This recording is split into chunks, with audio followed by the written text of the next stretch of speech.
ଧର୍ମ ବାବଦରେ ଆଲୋଚନା କରିବା।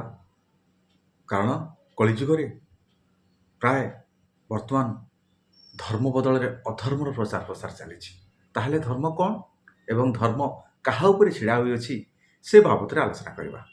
ଯେ ଧର୍ମ ଅର୍ଥ ପ୍ରାୟ ସମସ୍ତେ ଜାଣିଛନ୍ତି।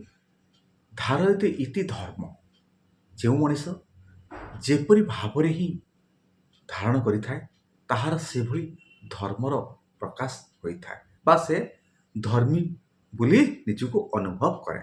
କିନ୍ତୁ ସେଇ ଧାରୟତି ଇତି କ'ଣ ସେ ଧାରଣ କଲେ ସେ ଧର୍ମରେ ରହିବ ବୋଲି ତାହା ମଧ୍ୟ ଜାଣିବା ଉଚିତ। ସାଧାରଣତଃ ମୁଖ୍ୟତଃ 4 ପ୍ରକାର ଉପରେ ହିଁ ଧର୍ମ ନିର୍ଭର କରେ। କ'ଣ ସେ 4 ପ୍ରକାର?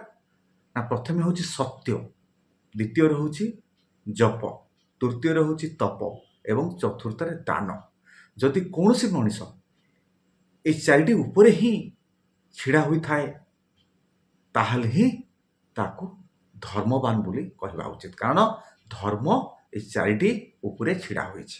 କ'ଣ ପ୍ରଥମେ ଜାଣିଲେ? ନା ସତ୍ୟ। ଯଦି ମଣିଷ ସତ୍କର୍ମ, ସତ୍ଚିନ୍ତା, ସଦ୍ଭାବନାରେ ରହେ ତାହେଲେ ସେ ଧର୍ମରେ ଅଛି। ଯଦି ମଣିଷ ଜପ କରେ, କେବଳ ପରମାତ୍ମାଙ୍କର ଜପ, ପରମେଶ୍ୱରୀ ପରମାତ୍ମାଙ୍କର ଜପ, କୌଣସି ମଣିଷମାନଙ୍କର ଜପ ନିଏ କି ଗୁରୁ ସଦ୍ଗୁରୁ ବାବାଙ୍କର ଜପ ନିଏ, କାରଣ ସେମାନେ ମଣିଷ ଅଟନ୍ତି।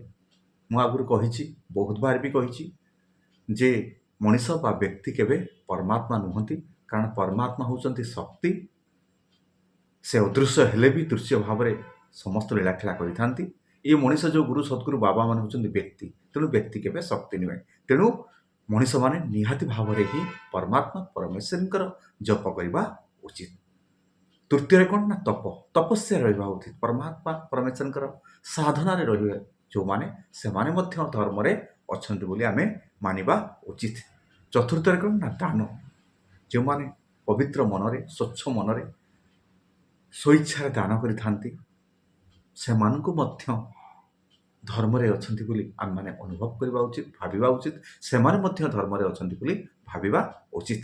ଆପଣ ଜାଣିଲେ ଯେଉଁ ମାନେ ନିଜକୁ ଧର୍ମବାନ ବୋଲି କହୁଛନ୍ତି, ଧର୍ମୀ ବୋଲି କହୁଛନ୍ତି, ଏ 4ଟି ଉପରେ ଯଦି ଛିଡ଼ା ହୋଇଥିବେ ବା ଧାରଣ କରିଥିବେ ସେ ନିଶ୍ଚିତ ଭାବରେ ଧର୍ମରେ ଅଛନ୍ତି, ତାହା ତିଳେ ମାତ୍ର ସନ୍ଦେହ ନାହିଁ। କିନ୍ତୁ ଯେଉଁମାନେ ଏ 4ଟିରେ ନାହାନ୍ତି ସେମାନେ ଅଧର୍ମୀ ବୋଲି ସେ ନିଜେ ଅନୁଭବ କରିବା ଉଚିତ। ଜାଣିଲେ ଧର୍ମ କାହାକୁ କୁହନ୍ତି ଏବଂ ଧର୍ମରେ କିଏ ଆଜିକାଲି ସମାଜରେ ଏ କଳି ଯୁଗରେ ତିଷ୍ଠି ରହିଛି।